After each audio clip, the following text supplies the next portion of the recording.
This is the start of Chapter 5.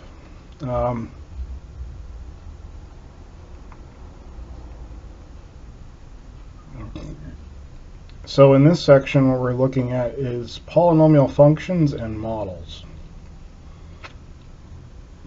So we're not covering all the sections in Chapter 5. We're only looking at, I think there's 4 of them altogether.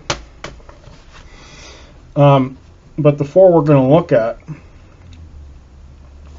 get with, in more detail dealing with polynomial functions in this section, and then in the following sections we're going to look at rational functions in more detail.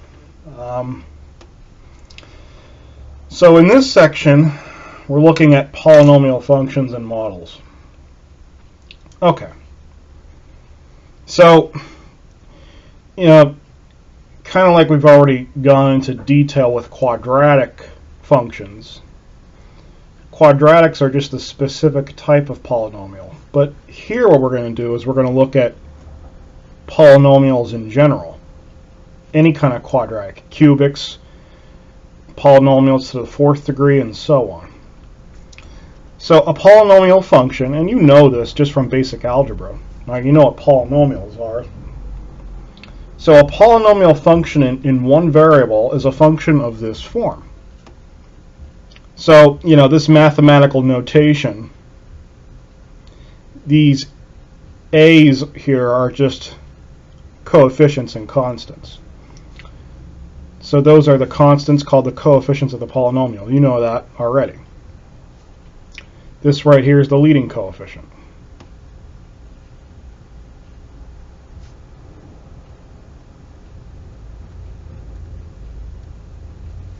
A sub n is the leading coefficient.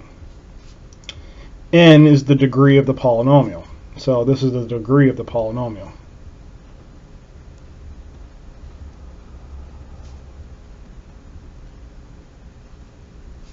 All right.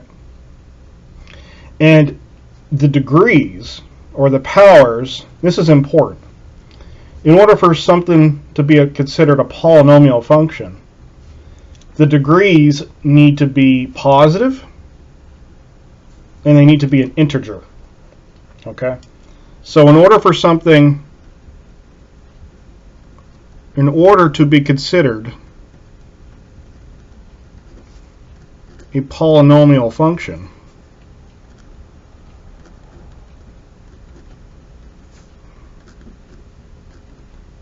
the power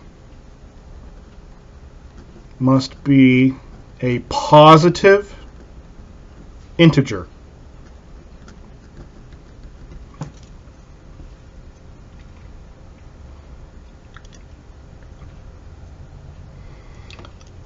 The domain of polynomial is all real numbers. So, the domain of a polynomial is all real numbers.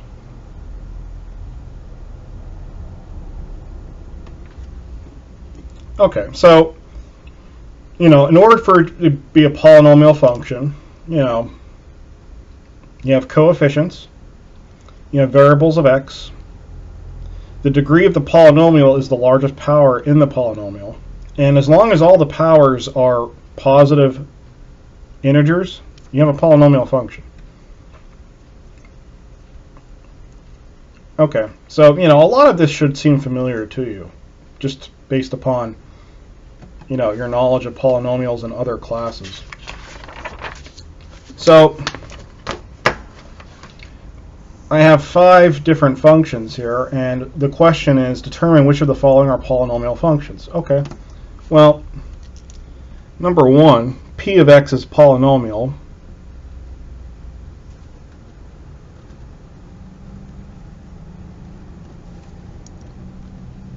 since if you look at all the powers here, the power here is, the powers are positive exponents, right? This is just a constant. That would be a sub 0 in this case. That would be 9. So, since the powers are all positive, they're positive integers. And just to remember, what is an integer? An integer is a counting number. right? That's what an integer is, like 1, 2, 3, 4. In other words, an integer is not, in order to be an integer, you cannot be a function. Or you cannot be a fraction, I meant to say.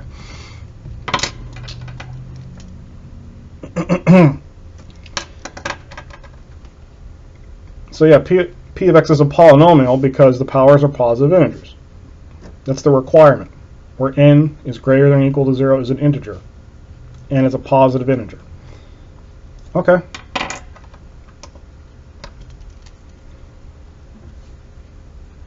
F of x is polynomial.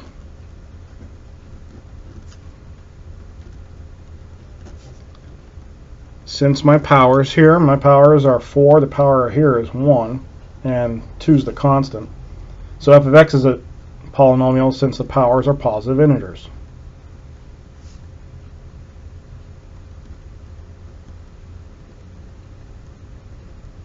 Okay. What about g of x?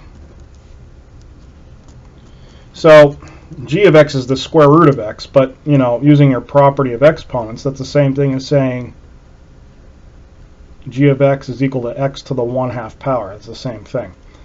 And a half is not an integer, so this is not a polynomial.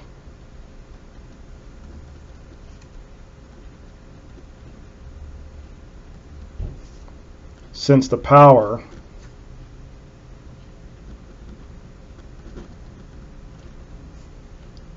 (1 over 2) is a fraction. If you have a fractional power, that means you have a radical function.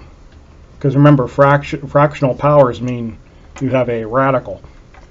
You have a square root or a cube root or something like that, depending on the power. Okay, now with h of x, now, yes, is this a polynomial function or not? Well, yes, the powers are integers. The powers are integers 2 and 3, and -2 and -1 are constants. But this polynomial, yeah, so the numerator and denominator itself are polynomials, but the function itself is a rational function, right? Because I have a polynomial divided by a polynomial. So h of x is not a polynomial.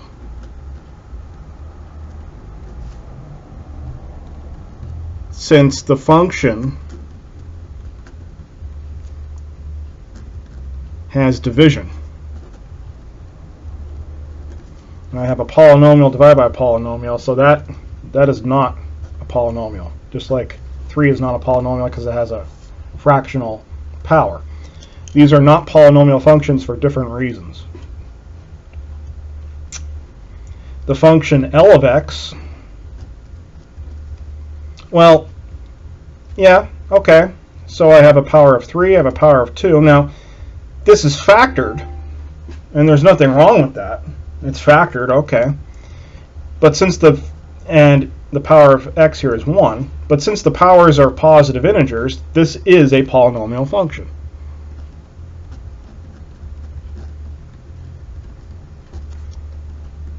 Since the powers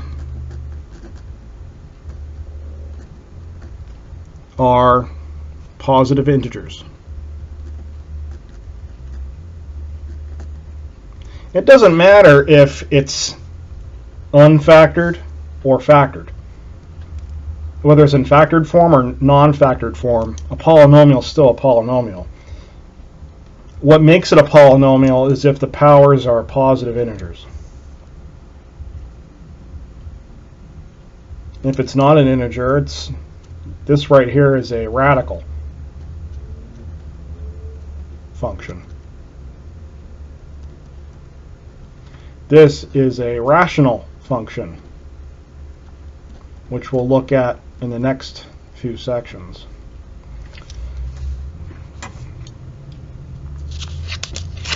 So, you know, determining whether something is a polynomial function or not is pretty straightforward. Now let's get into something that's a little bit more in depth.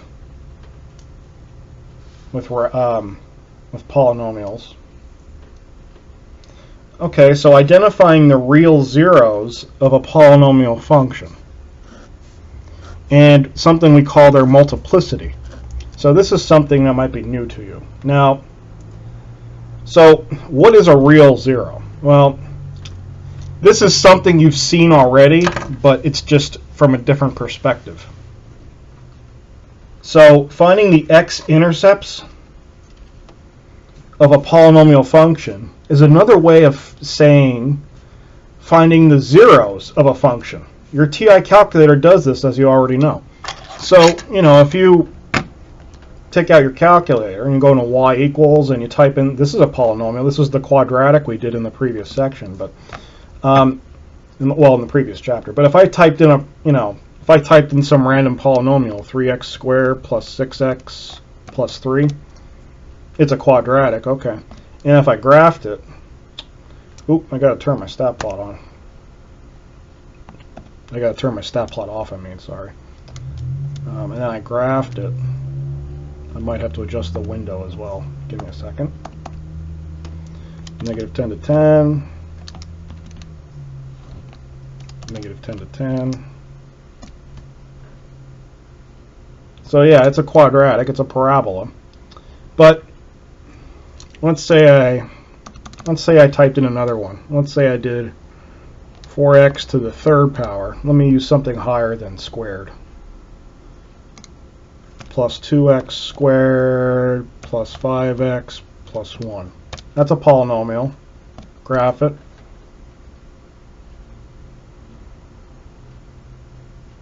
Okay, so if I zoom in a little bit,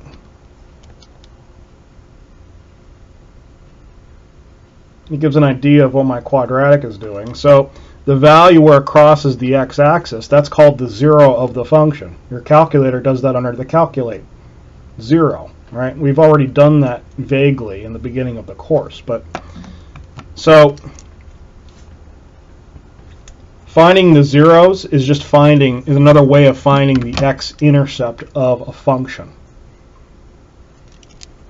So note, just to elaborate on this a little bit. When I say zeros, I'm not referring to the number 0. I'm referring to the x-intercept. The zeros of a polynomial function are just another term for x-intercepts. You could also call it the roots of a polynomial function. So there's various words for the x-intercept. They're called zeros, they're called roots. The terminology is different, but they have the same meaning. They refer to the same thing.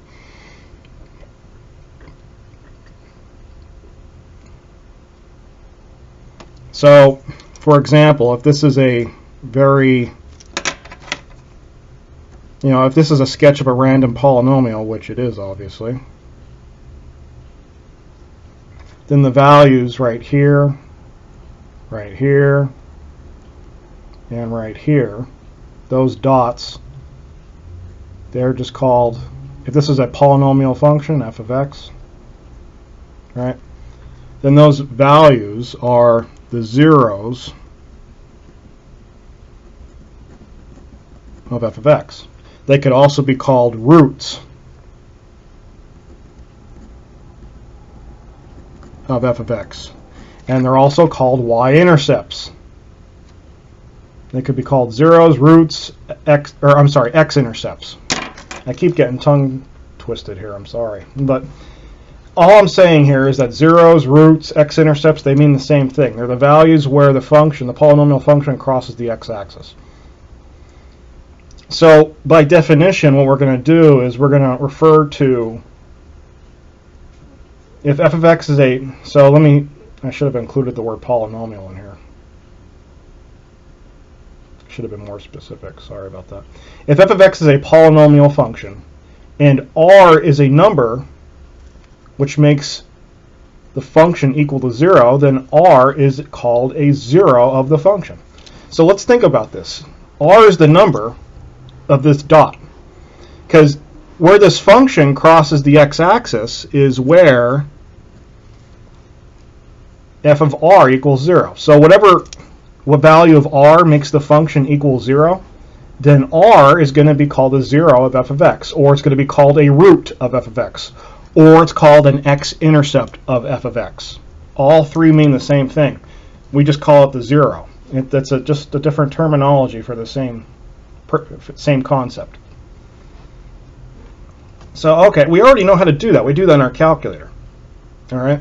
Now, for really complicated polynomial functions, we would just use our calculator to find that. We already know how to do that. But for factorable polynomial functions, we could determine that by hand, and we're going to do that very soon. So what does multiplicity mean? So what is multiplicity? Well, multiplicity is just another way of saying how many times that particular 0 shows up in my polynomial function. So in other words, multiplicity is the frequency of that 0's appearance. So multiplicity refers to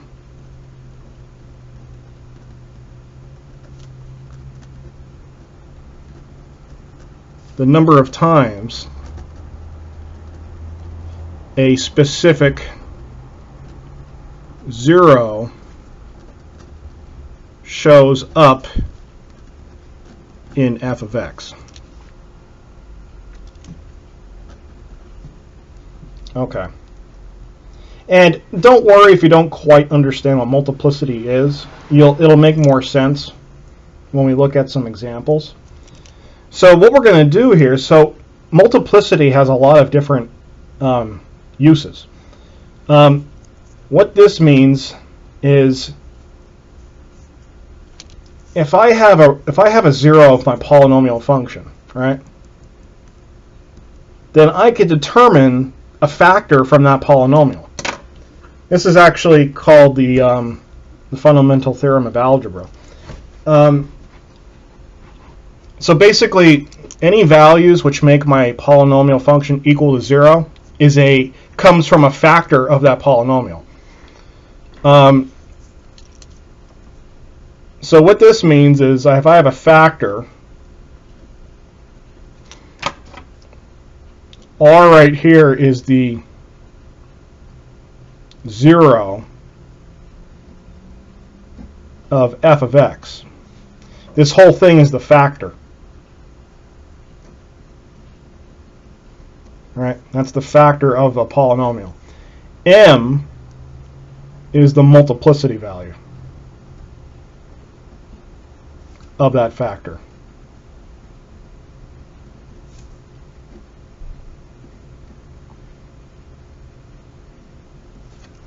Now, each 0 is going to have an associated multiplicity with it. And with these multiplicities of the polynomial function, we can determine the inner structure of a given polynomial function. And I'll elaborate what I mean by that right here. So this inner structure could be referred to as two cases. All right. So if I'm given that r is a 0, so the value r is a 0 of the function, and it has a specific multiplicity. All right. If I find r is a 0, a root, an x-intercept of a polynomial function, which means it could factor out of the polynomial, and that particular factor will have a power. It'll be m. That's the multiplicity. If the multiplicity is odd, that tells us that the polynomial will cross that 0 at that point. So what that means is if the multiplicity is odd,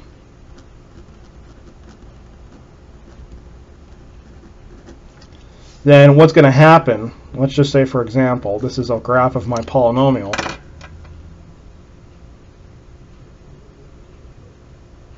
I'm trying to think of a good one here.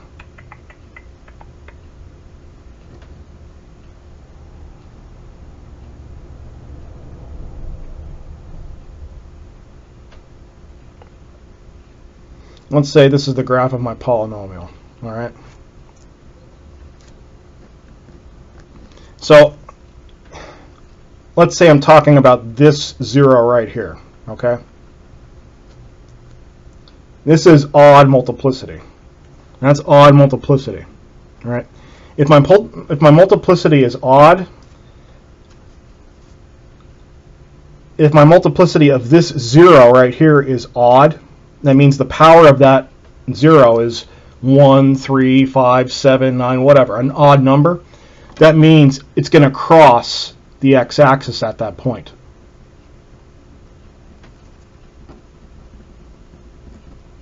It's going to cross the x-axis at that 0, x equals r. Okay? If my multiplicity is even,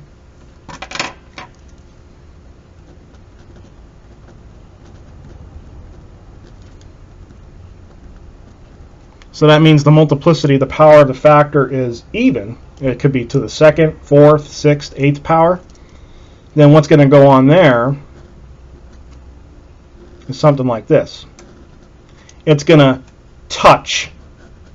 So it's not going to cross the x-axis. It's just going to touch it. It's going to come down, give it a kiss, and leave it. So if my polynomial looks like this,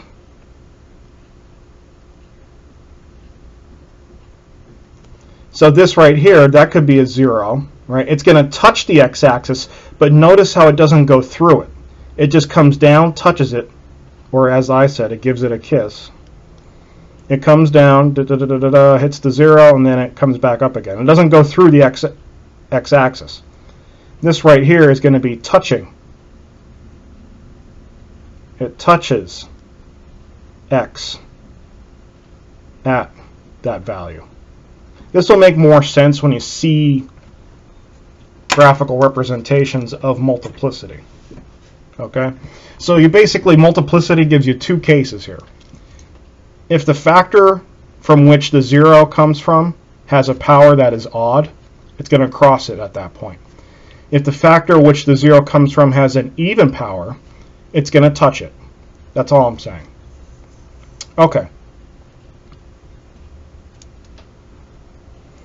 So for the polynomial function, so this is a factored polynomial function. Okay. You know, certain polynomials, they get so big you can't factor them.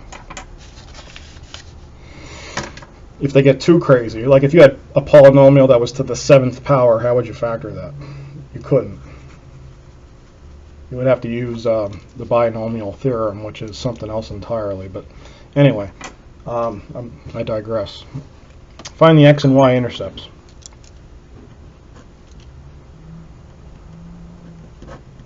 So the x-intercept is when y equals 0. So set this equal to 0. So again, the x-intercepts are also, these are also the zeros of f of x. And they're also called roots, but we're using the term zeros. X-intercept zeros, they're the same thing. So that's when my function, x minus 3 squared times x plus 4 equals 0. Well, solving that equation is easy. It's already factored, so you just have x minus 3 squared equals 0, or x plus 4 equals 0. Take the square root of both sides, so x minus 3 equals square root of 0 is 0. Add 3, you're going to get x equals 3. Subtract 4 from both sides, x equals negative 4. So those are my zeros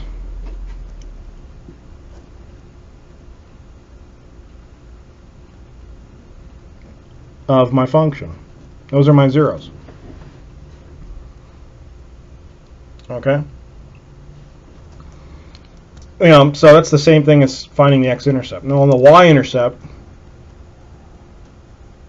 that's when x equals 0. That's when it crosses the y-axis. Notice how when I'm talking about multiplicity here, I'm not talking about the y-axis. I'm talking about the x-axis. That's the value of x when a function equals 0. So the y-intercept is nothing to do with this. Y-intercept is something separate altogether. That's just when x equals 0, which is easy. You just plug in 0 into your function. And when you do that, you're going to get 0 minus 3 quantity squared times 0 plus 4. So when you do that, you're going to get 0 minus 3, which is negative 3 squared, times 0 plus 4, which is 4. So negative 3 squared is 9. 9 times 4 is 36. Okay.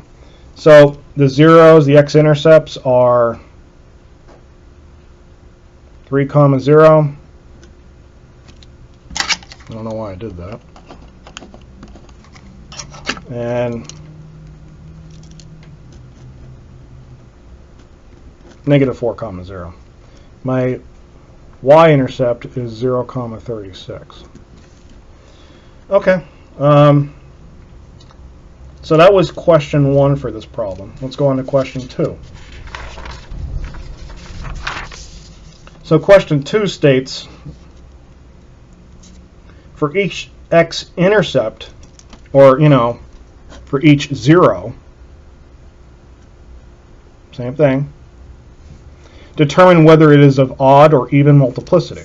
Okay, so my x, now I'm only going to do this for the x-intercepts. Those are the zeros. So I have 2 zeros. I have positive 3 and negative 4. So let's look at the multiplicity for each, right? And we're going to determine if it's odd or even multiplicity. So for x equals negative 4. Okay, well, x equals negative 4, so that is the value of r in this definition, right? In this definition, r is going to be negative 4. And that comes from, so if I look at this notation right here, this 0 comes from the factor what? What factor does it come from? It comes from the factor x plus 4. It comes from that factor. Now, what is the power of that factor? Well, you can tell the power of this factor, it's not there, but the power of it is 1, right? This is to the first power. So that right there, that value of 1 is the multiplicity. So this factor has a multiplicity of 1. Is 1 even or odd? Obviously that is odd. So what does that mean about the polynomial function's behavior when it gets to the value x equals negative 4? It means it's going to, if I have an odd multiplicity, what does it do? It crosses. It's going to cross it. So that means f of x crosses x equals negative 4. That's what it means. That's what the multiplicity of that tells us. Okay, now let's do the multiplicity for the other 0, which was what? Positive 3. So for x equals positive 3, that comes from what factor? X minus 3 squared. Okay. Well, the power here is 2. That's the multiplicity of that factor, which is a so that's a multiplicity of 2. That is obviously, 2 is obviously even, which means my function does what when it gets to x equals 3? It's going to touch it. F of x touches x equals 3. So I know the behavior, I know the inner behavior of my function because multiplicity is telling me that information. So I'm going to combine my intercepts and my multiplicity to get a rough sketch of my polynomial function. This is how you would do it without a calculator. You get a good idea, a rough sketch of f of x.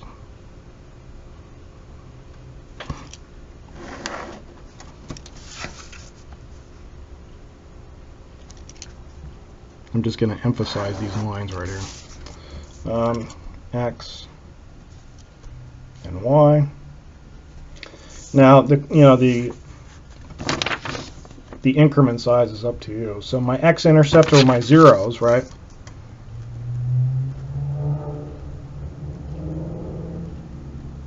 were the values what?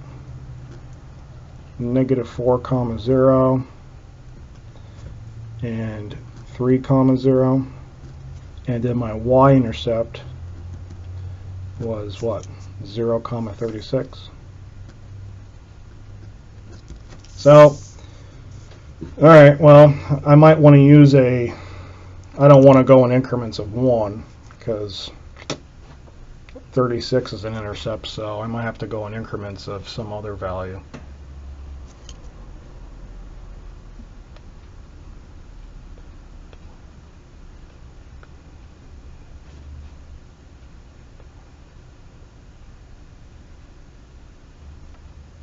Well, I could just estimate. I can estimate to make the best looking graph possible. So let's just say negative 4 comma 0. So I'll go in increments of 2. So this is, well, this is a half. That's 1. 1 and a half, 2. 2 and a half, 3. 3 and a half, 4. So I'll call that one right there negative 4 comma 0. And then 3 comma 0, so a half 1, half 2, half 3. And that right there is 3 comma 0. So yeah, my y-intercept is going to be 0 comma 36. So that, 0 comma 36, that's a big value, and that's going to be up here somewhere. So for, just the simplicity of drawing a graph, I'll just say that 0.36 is right here. That's okay, it's not bad. Okay, so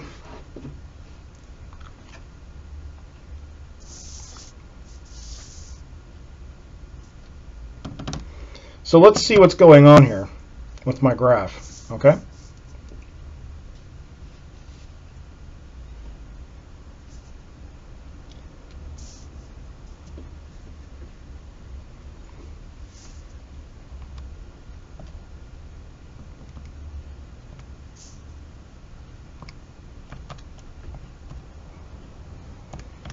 So what do we know? We know the intercepts, right? And we know the multiplicity of these intercepts, the x-intercepts, the zeros. We know those multiplicities. Okay? So we have an idea of what's going on there. All right?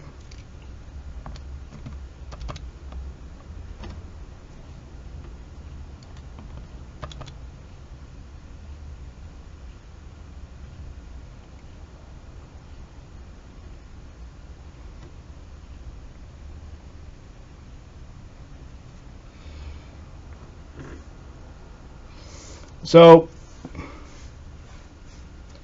the leading term, if I were to factor this out a little bit, right? So I want to sketch by hand using this information. Okay, so my function was the quantity x minus 3 squared times x plus 4. Okay, that was my function. I'm just copying it down. So I want to think about, where does my function start? Does it start down here? Like, does it start with an arrow down here, or does it start up here? How do I know that? Well, if I FOIL this out, I can determine the end behavior, and which is what we're going to do next. But you could determine the end behavior if it's going to be pointing up like this, or are they both going to be up? Well, if I FOIL this out, right? If I FOIL this out, I'm not going to FOIL out all of it, but, well, maybe I will.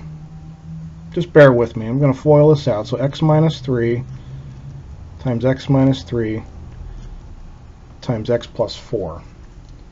Now, if I FOIL this out a little bit, so x minus 3 times x minus 3 is x squared minus 6x plus 9 times x plus 4.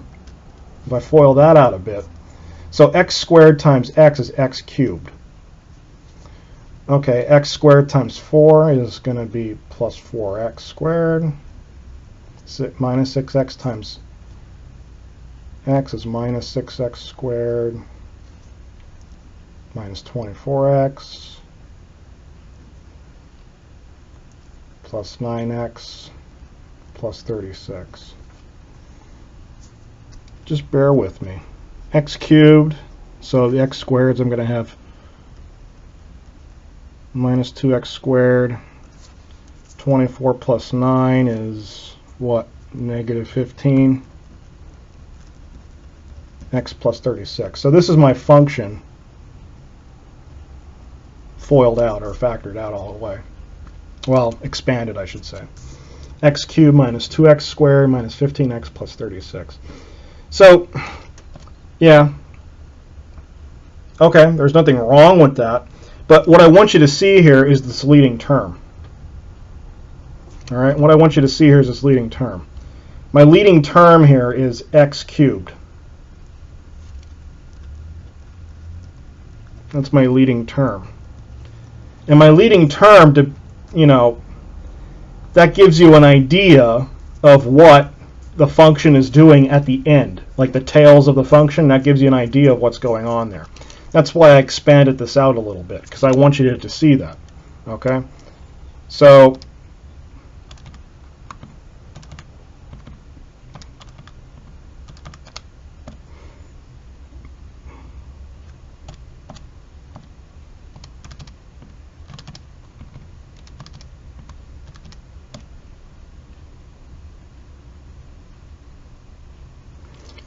if you were to graph, if you were to graph the leading term x, x to the third power, well, you already know what that kind of looks like. X to the third power looks something like this.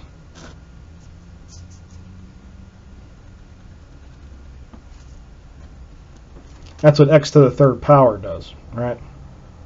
So what this leading term does, this leading term determines the end behavior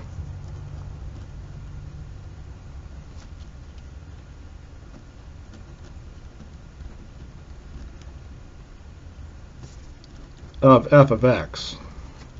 So what I'm really doing is I'm just using this leading term here, just by foiling this out and looking at the leading term, which is x cubed. I know that my function, the tails of the function are going to do something like this. So just because of that leading term, I know that my tail is going to start down here. Right? I know that my function is going to do something like this at the end down here, and I know it's going to do something like this up here. I know that because of my leading term. It was x cubed. That determines the end behavior of f of x. And we're going to get into a little bit more detail of that in the next example. So don't worry about that so much right now. I just want you to, when you FOIL this out, and you don't really care about the other terms. Like I don't care about the minus 2x squared minus 15x plus, I don't care about that. If I FOIL it out and I just look at the leading term here, that gives me, that's x cubed right there. That's the function x cubed. And you know that from your knowledge of basic functions. So I know that my tails, it determines the end behavior, which is here and here. I know that my tails are going to do something like that. They're going to oscillate like that. Okay. So that's what I know on the outside. That's why I know what's going on the outside. Now my x-intercepts and my y-intercepts are here. I got them there from the previous work. And I got the multiplicity of my x-intercepts by looking at the factors of the x-intercepts, or the zeros. So I know what's going on inside the function. That's what multiplicity will help us do. Okay.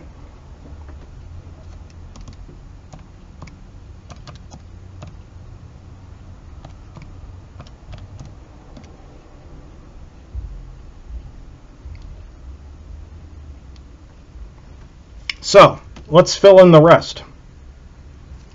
So if I'm coming up, all right, I'm coming up, my graph is coming up. I know it's coming up because this is an x-intercept.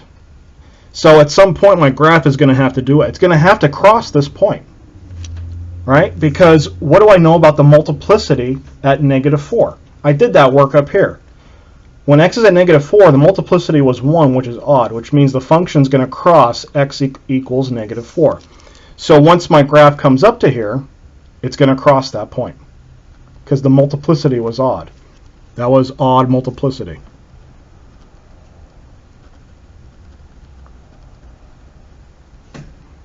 So I know it's going to cross. All right, so I'm coming up, I'm coming up, I'm coming up, I'm coming up. Now,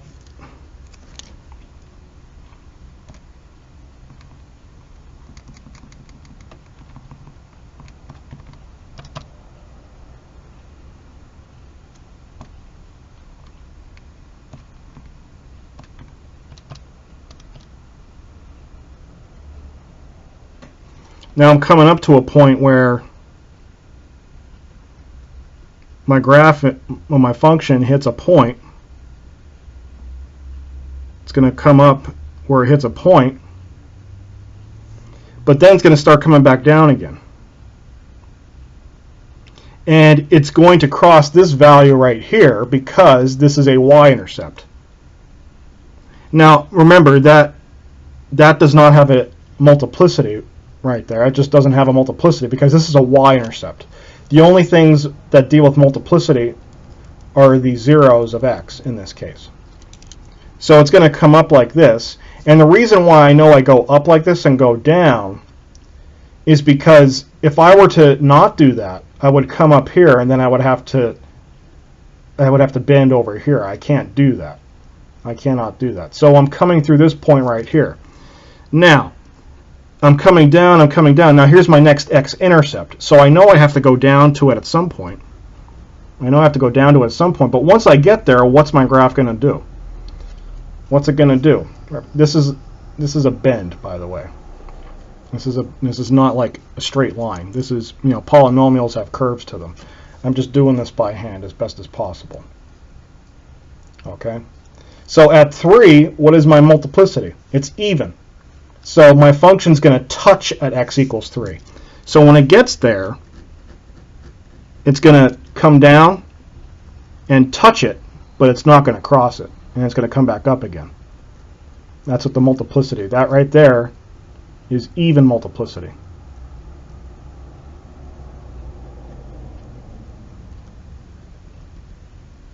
It comes down and touches it, but it doesn't cross the x-axis. It just touches it there. And then it comes back up again. And then from here, you could fill in the gap of what happens next. It just goes up and goes off like that. Because we know that the end behavior does, we know that from the end behavior of the function. The end behavior is determined by the leading term, x cubed, which does this. It goes down like this. Well, the end behavior is these things right here. That's the end behavior.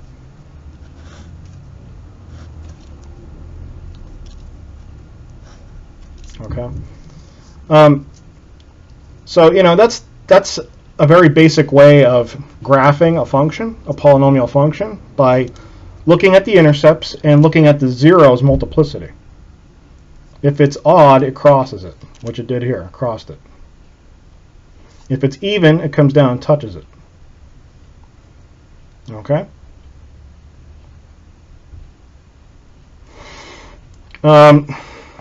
If you were to do this in your calculator, you would get a rough sketch of your graph.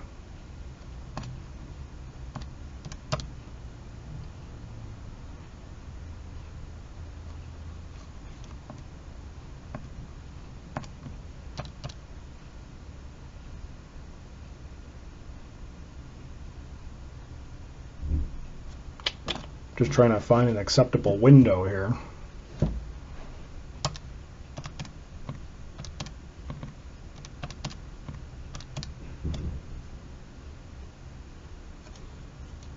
So my window setting, it's going up, it's crossing the x-axis, or the y-intercept comes down again. It's very tight, but I'm trying to find just decent values here for the window settings. Sometimes it's easier said than done.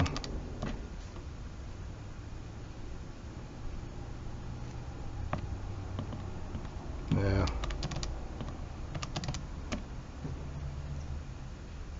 It's a little bit better.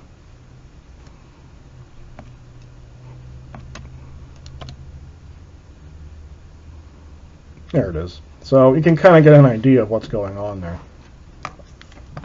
So my graph comes up, it crosses the x-axis at -4, which goes on right there. It comes up to an apex, and then it crosses the y-intercept, which right there is 0.36. Comes down, and you notice how it doesn't cross the x-axis, it just touches it and goes back up again. And the end behavior was, the end behavior is this right here and this right here. And that end behavior is determined by the leading term, which was x cubed, and it does that. So that's how you can, roughly get a sketch of this polynomial function. It doesn't look like this exactly, but because the dimensions of the coordinate system is different, so obviously it doesn't look the same. But yeah, that's how you get a basic graph of a polynomial function. Let's see here. So on the next page, I do talk about that. I talk about end behavior. And we kind of, do a little bit more elaborate. We do a little bit more detail in the another example. So end behavior. So, for very large values of x, a polynomial function will trend towards the same behavior of its leading term. And that's exactly what I just talked about. That's referred to as the end behavior of the polynomial function. So if you're given a polynomial function which takes this form, right? These a sub n values are the coefficients and the constant. Then this term right here is the leading term. That's the leading term.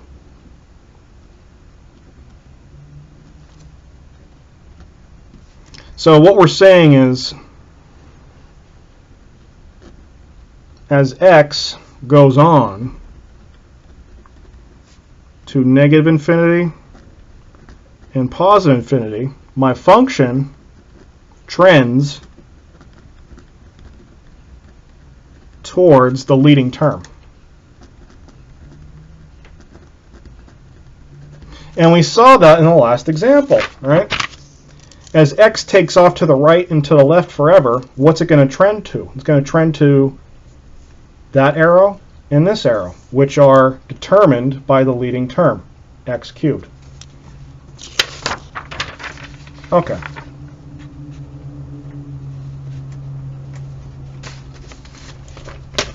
So analyze the graph of a polynomial function. Let's look at this example. So determine the end behavior of f of x. Okay, so what we're going to do here is we're going to formally do this, whereas in the last example I kind of just did it with the graph, but you're going to FOIL this. You're going to FOIL this out. Once I look at the largest term, I don't care about the other terms. I'm just looking at the largest term. I don't really care about anything else. So 4x minus 1 times 4x minus 1 times x plus 3. Okay, let's FOIL out the first two. So you're going to get, what, 16x squared, right, minus 4x is minus 8x, plus 1 times x plus 3. Now when I when I multiply this by this, so 16x squared times x is 16x cubed. Okay, 16x squared times 3 is, 16 times 3 is 48, so that's got to be 48x squared. Once it's clear you have the leading term, you don't have to go any further. I'm just making sure that I don't have anything greater than x cubed. All right, so this times this gave me that, that times that gave me that. All right, now minus 8x times x is minus 8x squared. Minus 8x times 3 is negative 24x. 1 times x is x, and 1 times 3 is 3. So yeah, my leading term here is 16x cubed.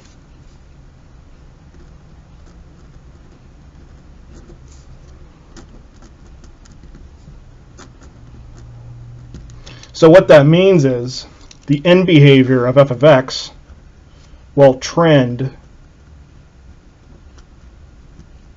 towards 16x cubed.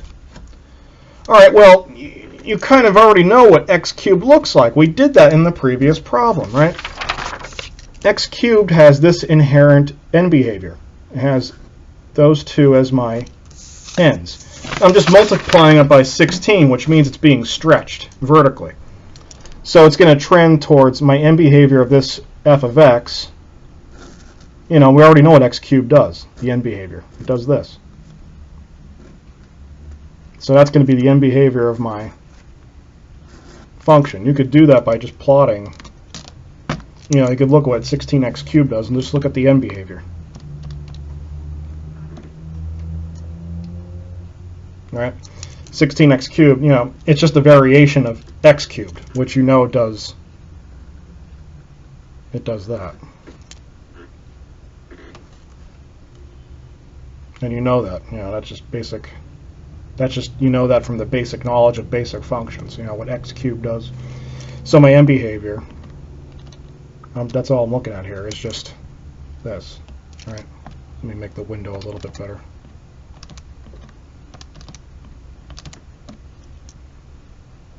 There's the end behavior.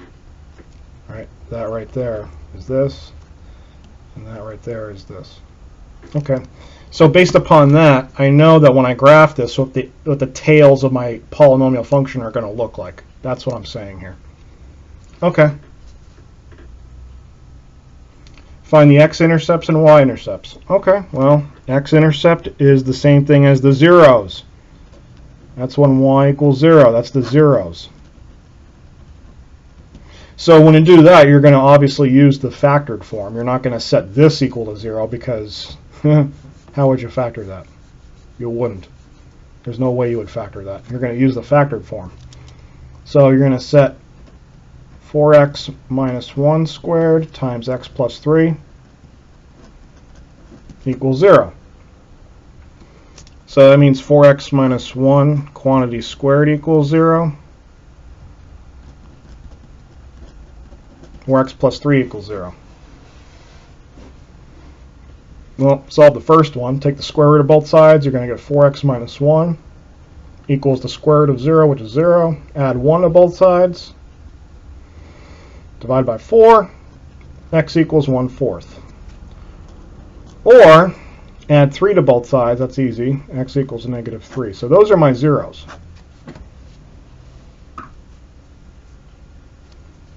So my zeros are negative 3 comma 0 and 1/4 comma 0. My y-intercept is when x equals 0. That's easy. Just plug in 0 for f of x. And when you do, you're going to get, well, you're going to get 4 times 0, which is 0, minus negative 1 squared times 0 plus 3, which is 3. So negative 1 squared is 1. 1 times 3 is 3. So the y-intercept is going to be 0 comma 3.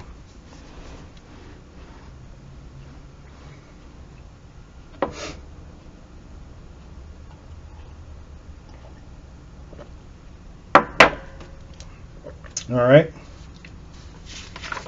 The next thing we're going to do is look at the multiplicity, right? So number 3, determine the zeros of the function and their multiplicity. Okay, so the zeros were negative 3 and 1/4.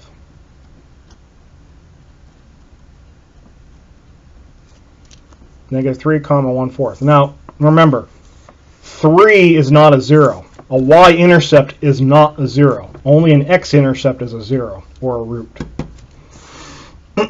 Now we want to determine their multiplicity and use this information to determine whether the graph crosses or touches the x-axis at each x-intercept.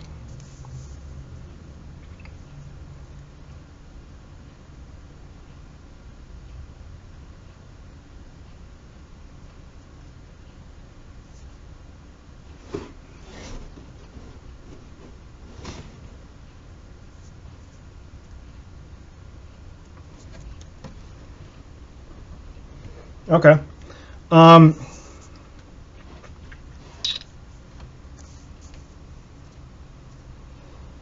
So let's look at the value -3.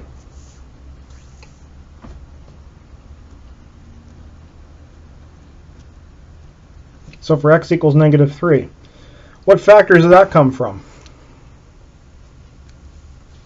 That comes from this factor right here, x plus 3.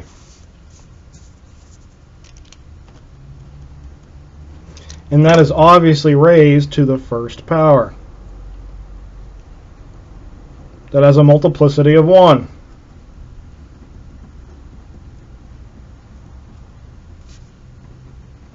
Which is odd. Which means f of x crosses at x equals -3.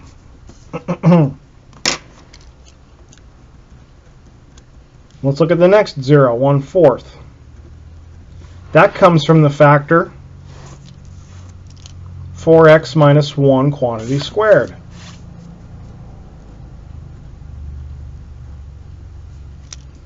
Well, the power here is 2. That has a multiplicity of 2. 2 is even, which means f of x crosses, or no, I'm sorry, not crosses, it means it touches at the 0 value of 1/4. All right, that's what multiplicity tells us. All right, now number 4. Well, you could do this, but if you did, you would have to use your calculator, and that kind of defeats the purpose of this example, because you would look at what the graph, you would see what the graph looks like. And the goal of this is to sketch it by hand, right? Not to use the calculator to sketch it, but using the knowledge of multiplicity.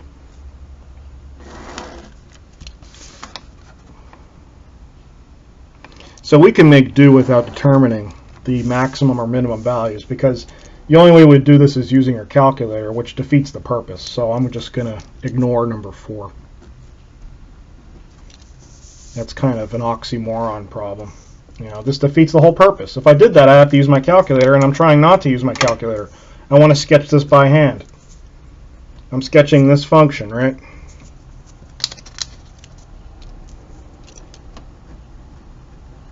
Let me copy it down. It was x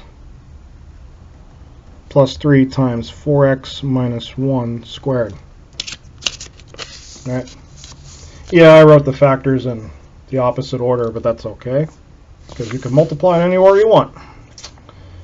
We know the x-intercepts, or the zeros, are the values -3, 0 and 1/4, 0. We know the y-intercept is the value what? It was on the other page. It was 0, 3. And we know the end behavior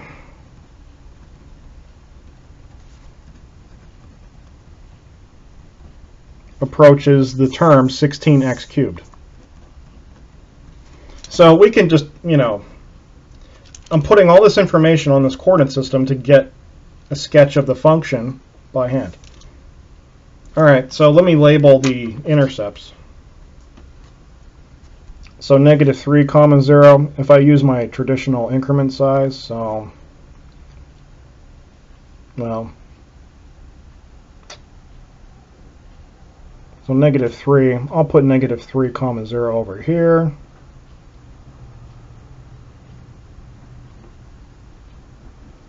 I'll put 1/4, 0, I'll put that right here.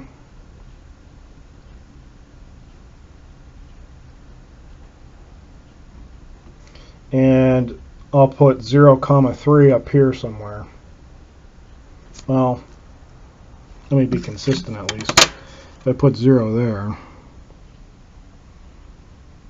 so that's 11 to 13, so 12, 13, that's 1, 2, that's 2.5 inches. So 2.5 inches from the origin is what?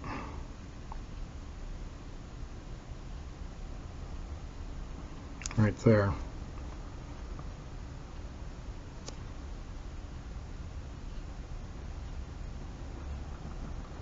I'll say that point right there is 3, 0, or 0, 3. I'm just being consistent. So those are my intercepts. Okay. So the end behavior approaches 16x cubed. Well, we already know what the end behavior, whether it's x cubed, 2x cubed, 16x cubed, we know the end behavior does this. We know it does that.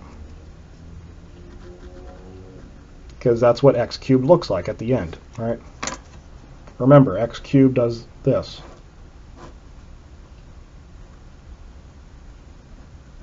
So the end behavior is going to be on here. All right. Now the inner part of the function, so we have the intercepts labeled, and now we just, we know the multiplicity, right? We know the multiplicities here.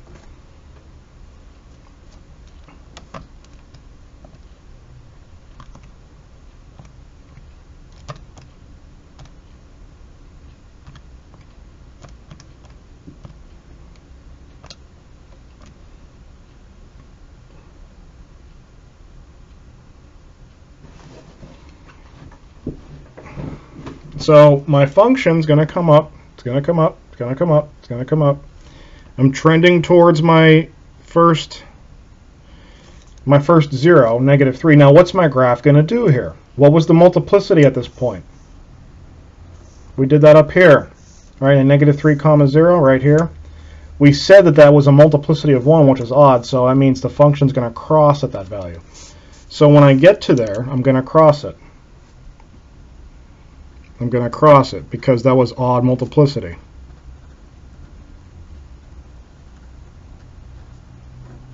All right, I'm going to come up. Now I'm coming up, but I'm not going to shoot off like that right over here because that would be an extreme case. So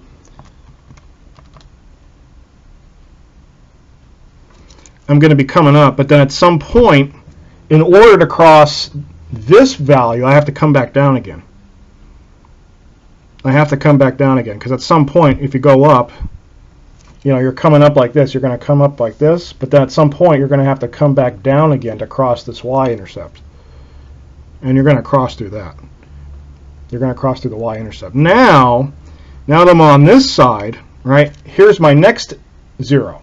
So my graph is going to come down here. It's going to come down, but what's it going to do here? I'm going to get to it. I'm coming down to it. Right? I'm coming down. But what was the multiplicity at 1/4? It was even, which means it's going to touch it there. So it's going to come down to this value, but it's not going to cross it. It's just going to touch it and come back up again. And then from here, you could fill in the rest. You could see that it's going to eventually do that. And that's a rough sketch of my function. Yeah, I put a little bend here, so that might be unintentional, but that's the idea right there. It's doing that. So that's a rough sketch of what's going on with my graph of my rational function, or my polynomial function. And, whenever you graph something by hand, you should always, take it with a grain of salt. That's what technology is for, to help us with these things. But, they're there to help us. They are there to help us.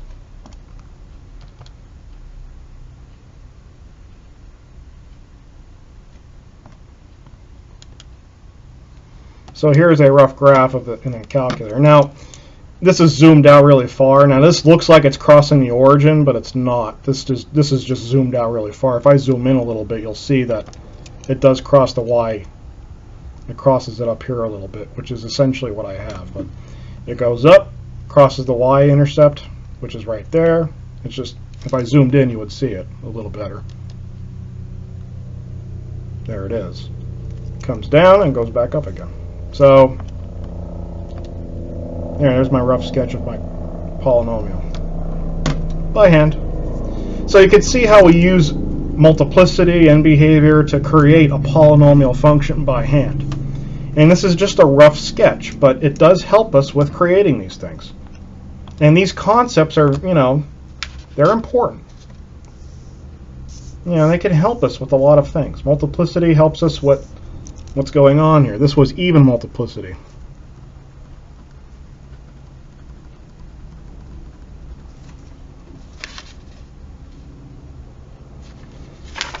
Okay. So what we're going to do now is we're going to look at another type of modeling from data.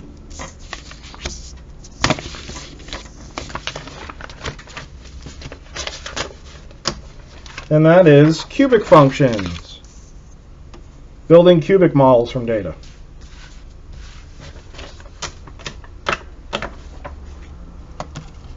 So the data in the table represents the weekly cost in thousands of dollars of printing X thousand textbooks. And that's X, this is C. So my independent variable here is X, which is thousands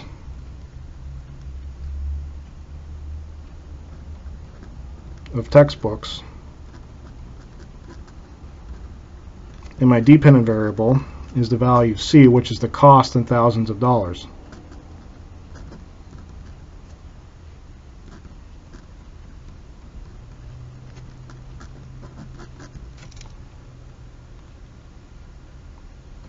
Alright, so here's my data. So what this means is to produce 0,000, which is 0 basically, it's going to cost $100,000. To produce 5,000 textbooks, this is in thousands, it's going to cost $128,100. But instead we're just using these values, just to make the computations easier, or to make the data easier to represent. Alright, so let's draw a scatter plot. So you know the deal. Scatter plot, we got to turn our stat plot back on again. Go to stat, edit, let's clear our lists. Clear, list 1, type in the textbook data, so 0, 5, 10, 13, 17, 18, 20, 23, 25, 27. List 2, type in 100, 128.1, 144, 153.5, 161.2, 162.6, 166.3, 178.9, 190.2, and then 221.8. I think I typed that in right.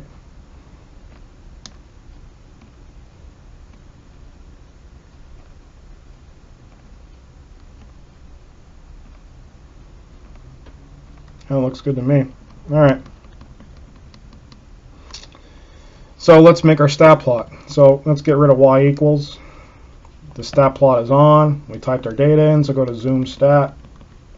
And there's our stat plot. Oh, that looks weird.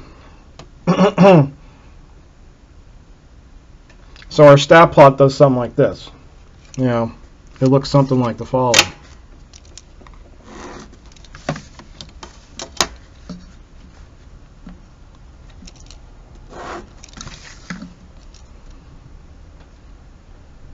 It has this kind of behavior to it. Well, what kind of behavior does that look like? It looks like something like this, right? Which we know is cubic. We already looked at that in the past two examples. That looks cubic. So draw a scattergram of the independent variable as the dependent variable. There it is. Boom.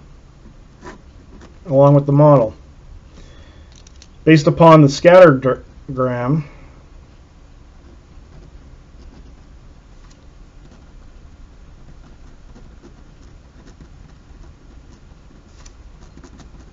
the data looks to be cubic.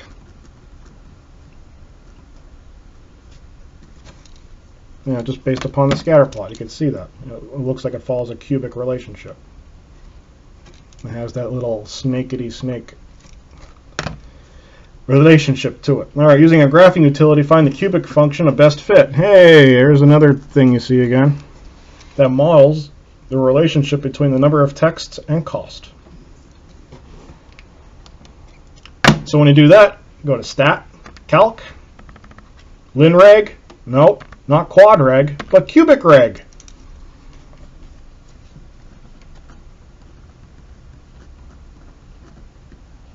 That's Cubic Reg. So when you hit Cubic Reg, go down to Calculate, boom. Hey, look at that. Doesn't that look like fun?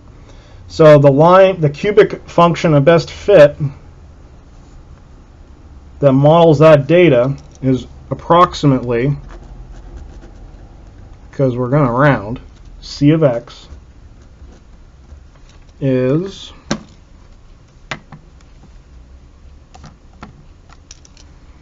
so what? I'll round it to 3 decimal places. So A, so the coefficients A, B, C, and D, and the constant D is right here.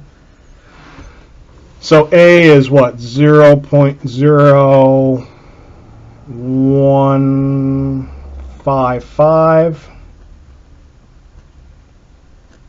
x cubed, right? Because that's x cubed plus bx squared. Now B is going to be negative 0.5951 x squared. C is going to be plus 9.150 x plus D, which is 98.432.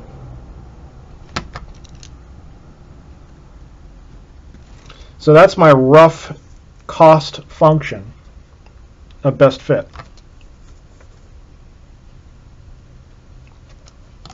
Let's say you find it in your calc. I just approximated to 2 or 3 decimal places. Well, in this case I did 4, but if you use 4 here or 3 here, it's not a big deal. But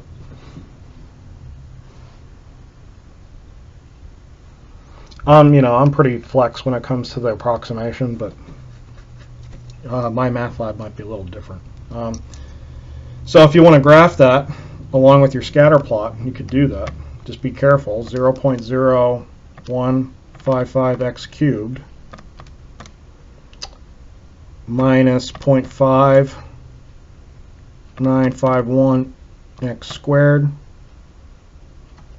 plus 9.150 x plus 98.432. Graph it, cross your fingers. Hey, look at that. Doesn't that model, look at that. Isn't that just beautiful? There's my cubic model. So, okay, that's nice. Let's use our cubic model to predict the cost of printing 22,000 textbooks. So we want to predict the cost. That means we want to find C of x, right? For printing 22,000 textbooks, that's when x is equal to 22, right? Because if you look, the independent variable is x and thousands of textbooks. So if I have 22,000, that means x is 22. And since this is the cost function, just plug that in to get the cost. So C at 22, you're just plugging that into here. And if I write out all the work, which I'll do because I'm a nice guy,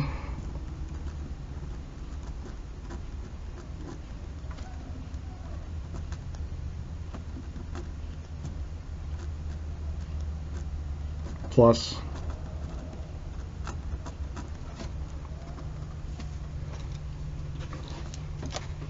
that. So I'll just use my calculator for that.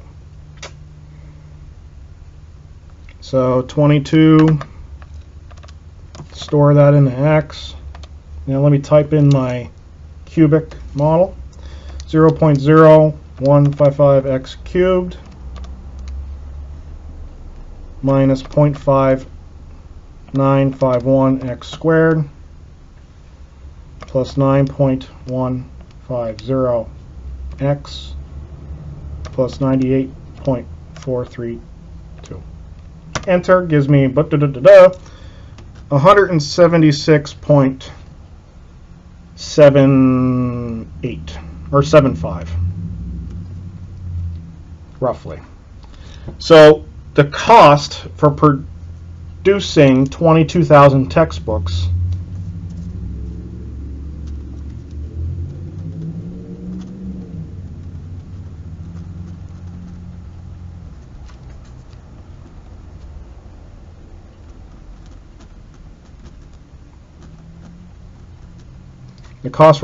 producing 22,000 textbooks is approximately, so this is in thousands of dollars, right? Remember, C is denoted in costs in thousands of dollars. So this value I got here is times 1,000, which is, you know, if you multiply that by 1,000, it's $176,748.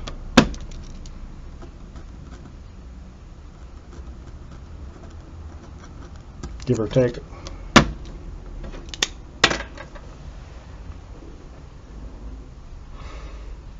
That's it. Nothing to it. So, you know, just another variation of modeling. Instead, this is cubic. You know, data can, you know, express a lot of different ways. It could be cubic, it could be quadratic, as you already know. It could be linear, which you definitely know. But yeah, there you go. Oh, excuse me.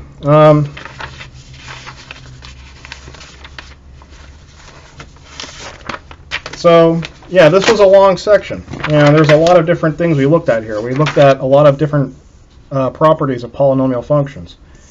You know, how to determine something is polynomial. You know, what a zero is. You know, the multiplicity of the zero, right? How to graph it by hand using multiplicity and intercepts. The end behavior, right? Using end behavior, multiplicity, and intercepts to sketch a graph by hand, and using raw data to model a particular polynomial function. This just happens to be cubic. Okay, so, you know, there's a lot in there, but that is essentially the first section in Chapter 5. And when it comes to polynomials and their properties, that's really all we're going to look at. So yeah.